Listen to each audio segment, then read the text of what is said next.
Hey, Fallen. I guess Willie told me you were promoted to co-CIC, you and Greg, so congratulations on that, man. Lead those Navy SEALs to victory.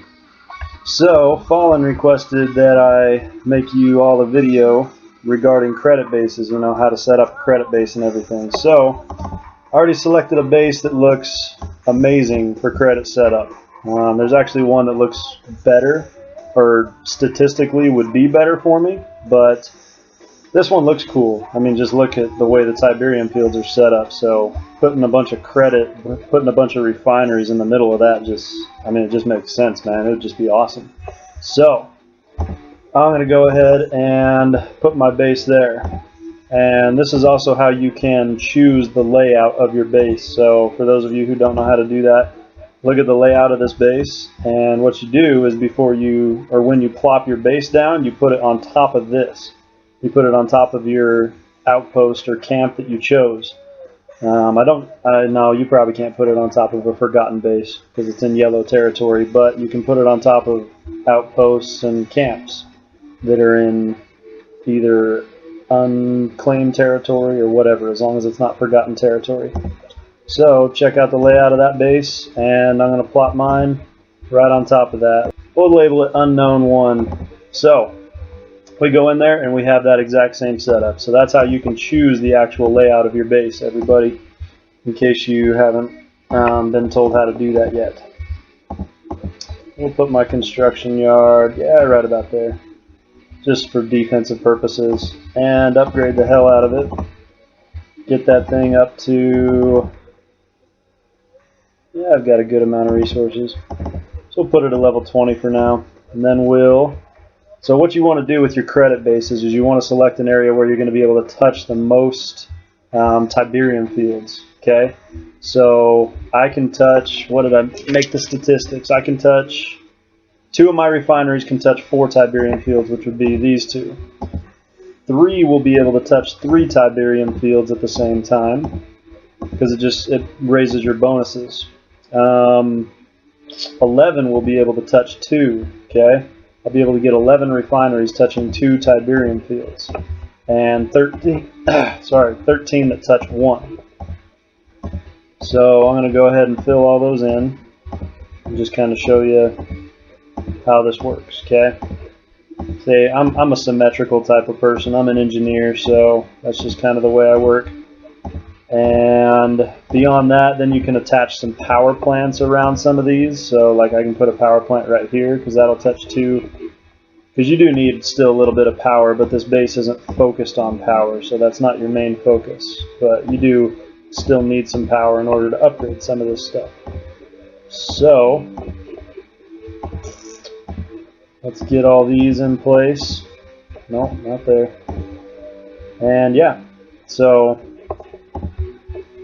and then you just start upgrading the heck out of this stuff. Now the ones that touch 4 Tiberium fields, these ones you're going to want to upgrade the most. Those ones you need to upgrade the absolute most, okay? So those ones should be your highest level. Next is your ones that touch 3 Tiberium fields. Then all your refineries that touch 2 Tiberium fields. So make sure you do all that. I'll go ahead and end this video so that you guys don't have to watch me upgrade everything, but then I'll go upgrade it all and I'll come back and show you, okay? Show you what it looks like.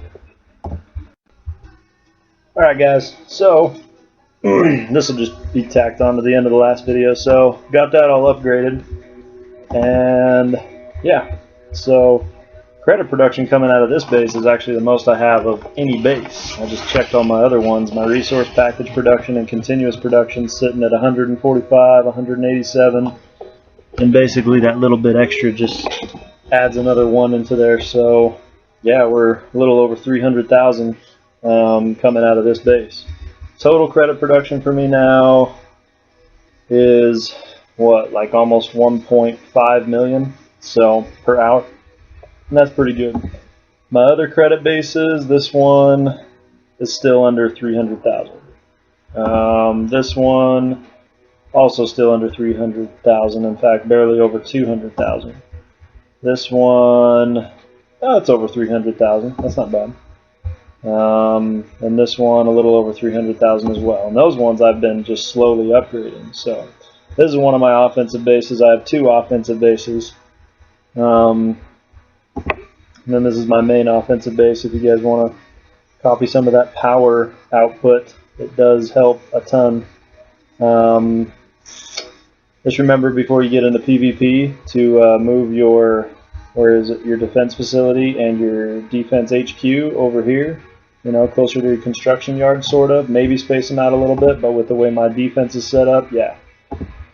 It was a bad idea for me because I had my defense facility sitting way over here, and yeah, the guy was able to take me out in 2 hits because I forgot to put my defense facility back inside of, you know, behind all my defense.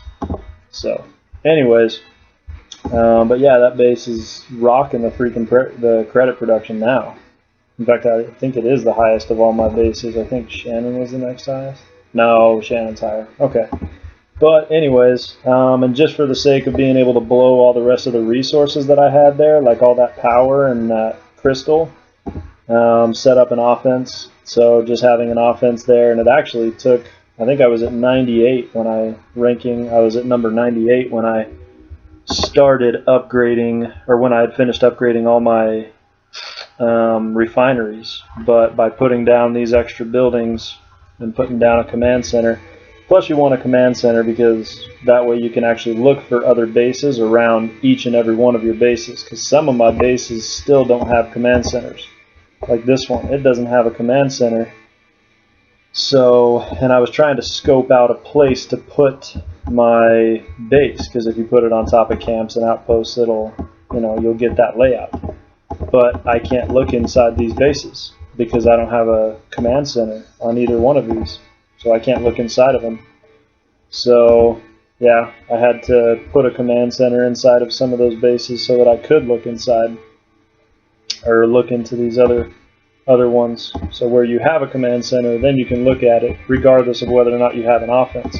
But if you don't even have a command center, you can't even look at a camp and the layout and all that stuff. So it could be a good idea to put a command center in each and every one of your bases. That way your bases, when they're spread out looking for POIs, when you get another base, you can look all around all of your bases for a good base layout for a credit base or another attack base that'll give you a lot of power production. So that's why I did that. I put a command center in there, and then just to blow all the rest of the resources and have somewhere to put resources, and it took my rank up 5 rankings. So it helped quite a bit to have another offense and have a defense. A lot of my bases, some of them don't have offenses, but they have defenses. And that's where I blow all my resources in these bases, because it doesn't have an offense in it. It just has a defense. So I just use that to blow the rest of the resources that I have. Any extra crystal or power that I can't use, I just blow it on my defense. And that just helps you to keep ranking up and keep accumulating points. So, yeah. But anyways, that's kind of the way it goes. So let's see what my... Oh, I'm getting close to the next rank. All right, 20,000 away. All right, guys. So take it easy, Navy SEALs. That's kind of just how I set up a credit base. But you kind of just have to see what works for you. So power bases, which are your attack bases, that's how I set up my power base. It wasn't perfect from the beginning, but that was my first base, so couldn't really set up my power production perfectly. But I mean, how much am I producing? So my continuous is 822,000. I mean, I'm over, what is it, 1.2 million power per hour. So, and that's what you want for a base like this, because as you can see, the only thing I run out of is power. I'm overstocked on crystal and Tiberium, and when we got into a little bit of a war with Ex Nihilo, I transferred a bunch of my crystal into this base. And then, yeah, so I actually transferred like 300 million crystal into this base, so that this base and this one could go to war. But I've been pulling crystal over from those because I've been upgrading my defense like crazy. But yeah, that's just kind of how I would set up a power base. Try to get as many accumulators as you can next to these things. I've already talked to you guys about that. You know that stuff. But when it comes to credit bases, yeah, look for a good setup of Tiberium fields and put all your refineries in the middle. I try to keep the level higher on the ones that are touching more Tiberium fields. So you can see the ones that are touching 4 are level 25. The ones that are touching 3 are at level 22. All the ones that are touching 2 Tiberium fields are at level 20. And these ones actually I should probably level up more, because this one's touching 2 Tiberium fields plus 3 power plants. This one's touching 2 Tiberium fields plus 2 power plants. So that's probably worth quite a bit. I mean, 15,000 per hour. Yeah, it's almost as good as some of the ones that are touching 3 Tiberium fields. But as you can see, 3 Tiberium fields at level 22 versus 2 Tiberium fields and 3 power plants at level 20. You know, I'm still beating it with 3 Tiberium fields, even though the level is 2 higher. But so all the ones that are touching 1 Tiberium field that are just kind of meant to fill in all the spaces, those ones are all at level 18. So 2 Tiberium fields I put at level 20, 3 at level 22, 4 at level 25, and the rest of them are at level 18 that are only touching 1 Tiberium field. So kind of just look at the level that you're putting things at, and it helps your credit production, because this is my second highest credit producing base already. I just put it down 10-15 minutes ago. So anyways, good luck over there, Navy SEALs, and yeah, I'll see you guys soon. Well, maybe. I'll see you at the center.